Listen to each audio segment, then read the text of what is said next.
Hello दोस्तों, कैसे हो आप सब। उम्मीद करता हूँ अच्छे होंगे। तो आप सभी का हमारे चैनल जीके एजुकेशन में स्वागत है। तो आज की क्लास जैसे कि आप देख ही रहे हो, वर्ल्ड मैप के ऊपर होने वाली है। अगर आप किसी यूपीएससी या फिर सिविल सर्विसेज एग्जाम्स की तैयारी कर रहे हो या फिर एसएससी सीजीएल की तैयारी कर रहे हो, तो यार ये जो वर्ल्ड का मैप का जो पोर्शन है ना, ये बहुत ही ज़्यादा इंपॉर्टेंट होता है। क्योंकि इसमें आपको आंसर राइटिंग के साथ साथ ना इसके स्ट्रक्चर भी बनाने पड़ते हैं। तो सबसे पहले मैं बताना चाहूँगा कि इसका बेसिकली फॉर्मेट क्या होता है। वर्ल्ड मैप को सीखने के लिए आपको मैं 2 से 4 टिप्स बताऊंगा, जिससे आप इजीली आप इसको ड्रॉ भी कर पाओगे और इसके ऊपर काम भी कर पाओगे इजीली। तो सबसे पहले देखते हैं कि देखिए, कुछ कुछ चीज़ें जो होती हैं सीखने के लिए ये होती है कि देखिए ट्रॉपिक ऑफ कैंसर क्या होता है। देखिए ट्रॉपिक ऑफ कैंसर क्या होता है, जो हमारे ये जो लाइन होती है ना, वो बताता हूँ पहले आपको। देखिए, कर्क रेखा पृथ्वी, इसको कर्क रेखा भी बोलते हैं। कर्क रेखा पृथ्वी की उत्तरतम अक्षांश रेखा है जिस पर सूर्य दोपहर के लंबवत चमकता है, और यह घटना उत्तरी गोलार्ध के सूर्य के समक्ष झुककर जाने के कारण होती है। इसका समय जून से है। इसका समय जून है भाई। जो जो वर्ल्ड है ना, वर्ल्ड के अकॉर्डिंग जो जून के टाइम, जो जहाँ सबसे ज़्यादा गर्मी होती है ना जून के टाइम पे, ये बता रहे हैं कि भाई ये जो आपका ग्लोब है, ग्लोब के अंदर कर्क रेखा कौन सी है। देखिए ट्रॉपिक ऑफ कैंसर, ये देखिए ये होगी बीच की जो मिड है। ये मिड को क्या बोलते हैं, इक्वेटर बोलते हैं। अगर आपको ज़्यादा बेहतर समझने के लिए ये देखिए बताता हूँ। ये देखिए ये होगी आपकी इक्वेटर। ओके, ये जो बीच में बिल्कुल 2 भागों में डिवाइड करती है पूरे वर्ल्ड मैप को। उसके बाद आती है ट्रॉपिक ऑफ कैंसर। ये है ट्रॉपिक ऑफ कैंसर। ये देखिए ये होगी आपके ट्रॉपिक ऑफ कैंसर। ठीक है, ये लाइन जो है, और इसकी मापन कितना होता है इसका भाई, इसका 23.5 डिग्री पे मापन होता है इसका। कि हाँ भाई, हम ये अनुमानित है कि भाई 23.5 डिग्री पे करती है। और इसको इसलिए बताया गया क्योंकि साल में जब जून का टाइम होता है ना, तो जो सूर्य है ना, सूर्य ये देखिए ये ट्रॉपिक ऑफ कैंसर और ट्रॉपिक ऑफ कैप्रिकॉर्न दोनों के बीच ही अपना रोटेशन होता रहता है इनका। तो साल में एक समय ऐसा आता है जून के टाइम पे कि यहाँ से ना ये डायरेक्ट, यहाँ से डायरेक्ट सनलाइट इन क्षेत्रों में पड़ती है। ठीक है, तो इसी को बोला गया है, इसी को बोला गया है कि उत्तरी गोलार्ध के सूर्य के समक्ष। ये देखिए east, east west north south. तो देखिए उत्तरी गोलार्ध है, उत्तरी गोलार्ध में पड़ती है सूर्य के समक्ष। ये सूर्य यहाँ पे है इन दोनों लाइनों के बीच में। तो इससे कहने का तात्पर्य ये है कि वो उत्तरी गोलार्ध सूर्य के समक्ष झुककर जलने के कारण होती है। इसका समय जून है। ठीक है, नेक्स्ट, कर्क रेखा कितने देश से होकर गुजरती है। अब ये देखिए, ये भी बहुत अच्छा क्वेश्चन है कि कर्क रेखा कितने देश से होकर गुजरती है। ये देखिए कर्क रेखा यहाँ से जाती है, यहाँ से लेके यहाँ तक देखोगे इस लाइन को, तो यहाँ बहुत सारी चीजें जो कि स्पेशली पूछा जाता है ना, कई के क्वेश्चन में आते हैं कि भारत के मध्य से कौन सी रेखा गुजरती है। तो भाई ट्रॉपिक ऑफ कैंसर या फिर कर्क रेखा आप बोल सकते हो। इस वाले लाइन को देखोगे, ये फर्स्ट में ही मैक्सिको से कट करके जो हमारा क्या नाम है, उत्तरी अमेरिका है या फिर नॉर्थ अमेरिका बोल सकते हैं, यहाँ से कट होने के बाद ही अफ्रीका कॉन्टिनेंट में जाती है। अफ्रीका कॉन्टिनेंट के कुछ है जैसे अल्जीरिया, लीबिया, इजिप्ट एंड जब इसके बाद नेक्स्ट आता है यहाँ पे सऊदी अरब, ये बोलते हैं ना यूएई कंट्रीज। यूएई कंट्रीज में इस तरह सऊदी अरब हो गया। इसको कट करने के बाद जो इंडिया के बीचों बीच कट होने के बाद ये म्यांमार, म्यांमार से कट होने के बाद सीधा ट्रॉपिक ऑफ कैंसर ये आगे चल जाती है। ठीक है, तो इसके जो बीच में कटिंग जितने भी हो रही है, ये हो रहे हैं जितने भी एरिया हो रहे हैं, ये है अपने 14 देशों से होकर गुजरती है, जिसमें माली, संयुक्त अमेरिका, ओमान, लीबिया, मिस्र, सऊदी अरब, अल्जीरिया, नाइजर, बांग्लादेश, म्यांमार, चीन, ताइवान, मैक्सिको, बहामा और मारिटानिया आदि शामिल हैं। ठीक है, तो ये कर्क रेखा 14 देशों से गुजरती है। मैंने आपको बता दिया कि ये जो देखिए जो कर्क रेखा यहाँ पे है, ये जा रही है ट्रॉपिक ऑफ कैंसर भी बोलता है, ये जा रही है आपकी। ठीक है, अभी नेक्स्ट क्वेश्चन आता है कि भारत में कहाँ से गुजरती है कर्क रेखा। ठीक, भारत में 8 राज्यों से गुजरती है। गुजरात, राजस्थान, मध्य प्रदेश, छत्तीसगढ़, झारखंड, पश्चिम बंगाल, त्रिपुरा। ये देखिए अगर हम इसको मैप पे देखते हैं तो ये देखिए ये आ गया भारत, भारत। तो भारत में देखिए यहाँ गुजरात से एंटर हो रही है, यहाँ से एमपी, छत्तीसगढ़, ये बिहार पोर्शन आ गया। उसके बाद ये आ गया हमारा नॉर्थ, बोलते हैं नॉर्थ ईस्ट एरिया।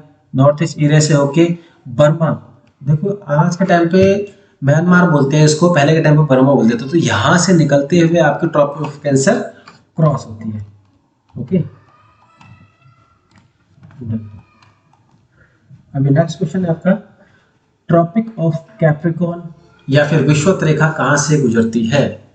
तो इसमें बताएंगे भाई सेम इसी इस पे आते हैं हम। ट्रॉपिक ऑफ कैप्रिकॉर्न हमने सबसे पहले बताया था आपको, ट्रॉपिक ऑफ कैंसर बता दिया था ऊपर। अब ये देखिए ट्रॉपिक ऑफ कैप्रिकॉर्न, ये जा रही है वाली रेखा यहाँ से लेके यहाँ तक क्रॉस करके जा रही है। ये किस किस कॉन्टिनेंट को क्रॉस कर रही है? सबसे पहले है साउथ अमेरिका, ठीक है, ये है। उसके बाद ये हो गया अफ्रीका, अफ्रीका वाला बोलते हैं इसको, अफ्रीका कॉन्टिनेंट बोलते हैं। उसके बाद बोलता है ऑस्ट्रेलिया। ये तीन में से काट रही है और ये मगध सागर के जस्ट नीचे से जा रही है, ठीक है। इसके अंदर भाई कौन कौन से आ रहे हैं? जैसे पराग्वे हो गया, नाम्बिया हो गया, ठीक है, ये सब आ रहे हैं ऑस्ट्रेलिया से कट के जा रही है। अभी मैं आपको इसके ये बताता हूँ कि कौन कौन से देश से होके जा रही है। देखिए इन राज्यों से गुजरी: Ecuador, Colombia, Brazil, Sao Tome, बैंगान, कांगो, गणराज्य कोंगो, गणतंत्र Uganda, Kenya, Somalia, Maldives, Indonesia, Kiribati. Okay, तो इन राज्यों से होकर ट्रॉपिक ऑफ कैप्रिकॉर्न गुजर रही है। इक्वेटर को हिंदी में क्या बोलते हैं? इक्वेटर भूमध्य रेखा पृथ्वी की सतह का उत्तरी ध्रुव एवं दक्षिण ध्रुव को समान दूरी पर स्थित एक काल्पनिक रेखा है। इनका कहने का मतलब है कि भाई उत्तरी ध्रुव, उत्तरी बोलते हैं नॉर्दर्न एरिया, और ये साउदर्न एरिया, समान एरिया में देखिए बीच से जा रही है। ये देखिए ये इक्वेटर आपकी जा रही है, इक्वेटर है, ये बीच से जा रही है। ये दो पार्ट में डिवाइड करती है। देखिए नॉर्दर्न पार्ट ये हो गया, साउदर्न पार्ट ये हो गया। तो इनका कहने का मतलब यही है कि भाई भूमध्य रेखा पृथ्वी सतह पर उत्तरी ध्रुव नॉर्दर्न पार्ट, दक्षिण ध्रुव साउदर्न पार्ट से समान दूरी पर स्थित है, दोनों के बीच में समान दूरी पर स्थित है। एक काल्पनिक रेखा है भाई, ये एक कोई खिंची खिंचाई रेखा नहीं है। ये जैसे ट्रॉपिक ऑफ कैंसर हो गया, इक्वेटर हो गया, ट्रॉपिक ऑफ कैप्रिकॉर्न हो गया, ये ना एक अनुमानित रेखाएं हैं जिससे हम अपनी समय की गणना करते हैं, मौसम की गणना करते हैं, जितने भी हमारे उसमें वातावरण में होने वाले चेंजेस हैं उनकी गणना की जाती है, ठीक है। भूमध्य रेखा कहाँ से गुजरती है? अब देखिए भूमध्य रेखा कहाँ से गुजरती है भाई। भूमध्य रेखा दक्षिण अमेरिका के 3 देशों इक्वाडोर, कोलंबिया और ब्राजील से गुजरती है। यह रेखा अफ्रीका महाद्वीप के 7 देशों साओ टोमे प्रिंसिपे, जो कि अटलांटिक महासागर में स्थित है, यहाँ द्वीपन है, गेबोन, कागो, जायरे, कांगो, गणराज्य युगांडा, केन्या, सोमालिया से होकर गुजरती है। अभी देखिए इसमें क्या बता रखा है भाई, इक्वाडोर, कोलंबिया एंड ब्राजील, ये क्या है? दक्षिण अमेरिका। दक्षिण अमेरिका कौन सा भाई? हमारा ये है, ठीक है। अब हम इसकी बात करें तो देखिए यहाँ से गुजर रही है, सीधा दक्षिण अमेरिका से होके अपनी निकल रही है। ये चीज यहाँ से पास होते होते होते अपनी आगे ये पूरी क्रॉस कर जा रही है, ओके। अभी नेक्स्ट है अक्षांश और देशांतर रेखा क्या है? अभी हम इसको बोल सकते हैं लॉन्गिट्यूड और लैटिट्यूड। अभी मैं आपको बताना चाहूंगा, देखिए अगर आपको किसी कंफ्यूजन होता है ना लॉन्गिट्यूड और लैटिट्यूड में क्या करना है, सिंपल सी भाषा में अपने लॉजिक में लैटिट्यूड बोले तो लेटी हुई रेखा भाई ऐसे ऐसे, लॉन्गिट्यूड बोले तो खड़ी हुई रेखा लंबी, ये भाई ऐसे ऐसे होगा, ठीक है, वर्टिकली हॉरिजॉन्टली। अभी हम इसको ग्लोब के माध्यम से समझेंगे भाई।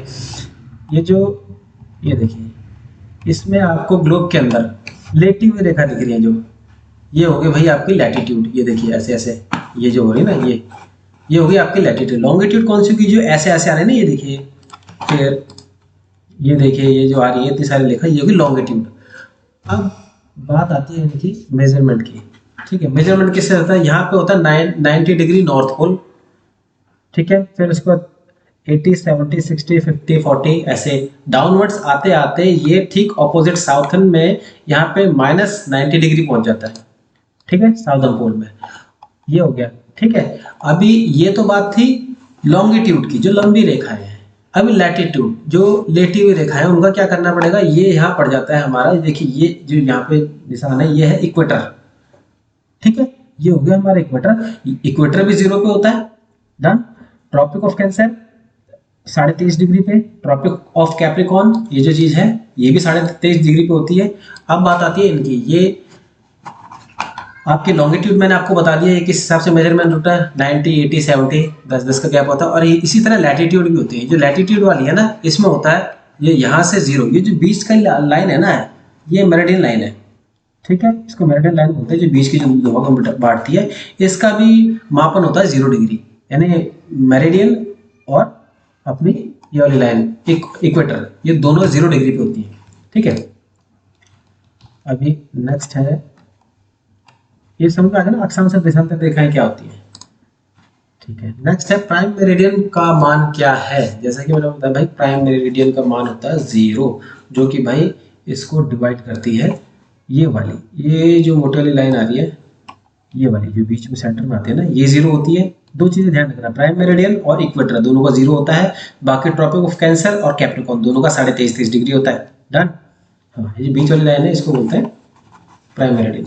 अभी होता क्या है ये हम बता रहे थे आपको, दो भागों में डिवाइड करता है। प्रधान मध्याह्न रेखा इंग्लैंड में ग्रीनविच से गुजरती है। ओके, ग्रीनलैंड आपने देखा ही है, ये देखिए यहाँ से ग्रीनलैंड, तो ये ग्रीनविच से होकर गुजरती है। ठीक है, ग्रीनलैंड का एरिया यहाँ से ग्रीनविच से होकर गुजर के एंटार्कटिका में क्रॉस करती है। ग्रीनविच से गुजरती है, जो कि 0 डिग्री देशांतर है। 0 डिग्री बता दिया आपको, इसलिए इसे ग्रीनविच मेरिडियन भी कहा जाता है। इसका दूसरा नाम क्या है, प्राइम मेरिडियन के साथ साथ इसको ग्रीनविच मेरिडियन भी कह सकते हैं। अब बात करते हैं भाई सबसे मोस्ट इंपॉर्टेंट जो क्वेश्चंस होते हैं भाई, विश्व के महाद्वीप कॉन्टिनेंट बोल सकते हैं इसको, कौन कौन से हैं। देखिए विश्व में ना 7 महाद्वीप है, उनमें कौन कौन से हैं भाई, एशिया, अफ्रीका, यूरोप, उत्तरी अमेरिका, दक्षिण अमेरिका, ऑस्ट्रेलिया एंड अंटार्कटिका। अभी हम इसको मैप में देखेंगे तो ये आ जाते हैं आपके, देखिए सबसे ये पड़ता है भाई नॉर्थ अमेरिका, उत्तरी अमेरिका ये हो गया, साउथ अमेरिका, दक्षिणी अमेरिका हो गया, यहाँ पे ये हो गया अफ्रीका हो गया। अफ्रीका के बाद यहाँ ऊपर वाला पार्ट पड़ जाता है यूरोप, यूरोप कॉन्टिनेंट का। ठीक है, ये कॉन्टिनेंट। अभी यहाँ पे हो गया एशिया, ये जितना बड़ा वाला पार्ट दिख रहा है एशिया महाद्वीप है, या फिर ये एशिया कॉन्टिनेंट बोल सकते हैं। ठीक है, ये ऑस्ट्रेलिया हो गया नीचे साइड में, और सबसे लास्ट यहाँ पे नीचे होता है अंटार्कटिका। ठीक है, ये हो गया आपका अंटार्कटिका। अभी इनके साथ साथ ये भी पूछा जाता है क्वेश्चन कि भाई 7 महासागर कौन कौन से हैं हमारे, प्रशांत महासागर, पैसिफिक ओशन बोलते हैं, अटलांटिक महासागर, हिंद महासागर, आर्कटिक महासागर एंड दक्षिणी महासागर एंड प्रशांत सबसे बड़ा और गहरा महासागर है। अब इनकी लोकेशन देख लेते हैं भाई हम, कि ये देखिए जो ये वाला पार्ट है ना, ये पैसिफिक का है, पैसिफिक ओशियंस का है, या फिर पैसिफिक महासागर बोल सकते हैं। अब इनको ओशन वे में बताया जाए तो भाई ये 2 पार्ट में डिवाइड हो जाते हैं। ऊपर वाला में जो वैसे है तो पूरा पैसिफिक इधर की साइड है, ठीक है, लेकिन जो ऊपर वाले पार्ट में नॉर्थ पैसिफिक है, इधर वाले पार्ट में, नीचे वाले में साउथ पैसिफिक है। अब नेक्स्ट आता है आर्कटिक। आर्कटिक भाई ये ऊपर वाला पूरा पोर्शन आर्कटिक का है, ये देखिए आर्कटिक ओशन, आर्कटिक ओशन। ठीक है, ये हो गया पूरा। अब इसको कैसे डिवाइड करेंगे भाई, नॉर्थ वेस्ट का ये आर्कटिक है और नॉर्थ ईस्ट का ये आर्कटिक है। अब आते हैं सेंट्रल लाइन में नॉर्थ। ठीक है, अटलांटिक ओशन, अटलांटिक ओशन हो गया ये, इस बीच वाले पार्ट में आता है अटलांटिक ओशन। इसी को 2 पार्ट में डिवाइड किया, जो नॉर्थन साइड है नॉर्थ अटलांटिक बोला जाता है, जो नीचे की साइड है साउथ अटलांटिक बोला जाता है। इसके बाद आता है वन ऑफ द मोस्ट अपना इंडियन ओशन। इंडियन ओशन हो गया, हमेशा देखना भाई इसको ड्रॉ करना है, इंडिया के मैप के नीचे आप कहीं भी ड्रॉ कर दोगे इंडियन ओशन हो गया। ठीक है, last thing is north Pacific अपना, यहाँ पे भी राइट साइड भी पूरा, ईस्टर्न में भी पूरा ये पड़ता है, तो फिर नॉर्थ एरिया में जितना ही पड़ रहा है नॉर्थन पैसिफिक कहलाया जाता है। ठीक है, तो भाई ये जो चीज है ना बहुत कॉमन सी चीज है। सबसे पहले आप ग्लोब लीजिए, इसको देखिए पूरा पढ़िए कि कितना डिग्री पे क्या हो रहा है। सबसे मेन चीजें जो लैटिट्यूड, लॉन्गिट्यूड हो गया, और क्या नाम है अपना प्राइम मेरिडियन हो गया, और इक्वेटर हो गया, ये सब चीज आपको पता होनी चाहिए कि भाई जिस तरह ग्रीनलैंड है ये कहाँ से कट रही है आपकी। ठीक है, यहाँ बताया था ना कि भाई ये कहाँ से गुजरती है आपकी, क्या नाम है प्राइम मेरिडियन कहाँ से गुजरती है। इसको ग्रीनविच मेरिडियन क्यों बोलते हैं, बोलेंगे भाई ग्रीनविच इसलिए बोलते हैं कि ये ग्रीनलैंड है ना, यहाँ से जो क्रॉस करके आती है पार्ट्स में डिवाइड करती है, इसलिए इसको ग्रीनविच मेरिडियन बोलते हैं। ठीक है, तो दोस्तों ये थे कुछ इंपॉर्टेंट टॉपिक जो कि बेसिकली आपको वर्ल्ड मैप में आपको पता होनी चाहिए। इसी के बाद ही आप किसी भी चीज़ का ना इजीली आप ड्रॉ कर सकते हो, समझा सकते हो सामने वाले को। तो आई होप ये वीडियो आपको अच्छी लगी। अगर आपको वीडियो अच्छी लगी तो यार इसको कीप सब्सक्राइब एंड लाइक कीजिए, अपने दोस्तों के साथ शेयर करिए, ताकि आपको आने वाली नेक्स्ट नोटिफिकेशन जल्दी मिल जाए। और उम्मीद करता हूँ आपको ये वीडियो अच्छी लगी होगी। मिलते हैं नेक्स्ट वीडियो में, जब तक के लिए थैंक यू, गुड बाय।